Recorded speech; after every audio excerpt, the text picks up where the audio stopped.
Friends, welcome to delta news. ఏపీలో భిన్న వాతావరణ పరిస్థితులు నెలకొన్నాయి.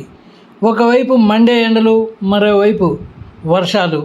ఈ నేపథ్యంలో విపత్తుల నిర్వహణ శాఖ కర్ణాటక నుంచి తమిళనాడు, రాయలసీమ, మధ్యప్రదేశ్ మీదుగా ద్రోణి విస్తరించి ఉన్నట్లు వెల్లడించింది. దీని ప్రభావంతో రాష్ట్రంలోని 8 జిల్లాల్లో పిడుగులతో కూడిన వర్షాలు పడే అవకాశం ఉందని వాతావరణ శాఖ వెల్లడించింది.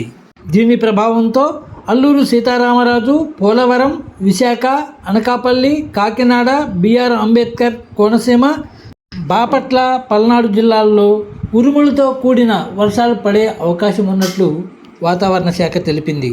ఈ నేపథ్యంలో పొలాలలో పనిచేసే అన్నదాతలు వర్షాలు పడే సమయంలో చెట్ల కింద ఉండవద్దని, సురక్షిత ప్రాంతాలకు తరలి వెళ్లాలని సూచించింది. అలాగే జూన్ 1వ తేదీ నాటికి ఏపీలోకి ఈశాన్య ఋతుపవనాలు వస్తాయని అన్నదాతలకు చల్లటి కబురు చెప్పింది వాతావరణ శాఖ.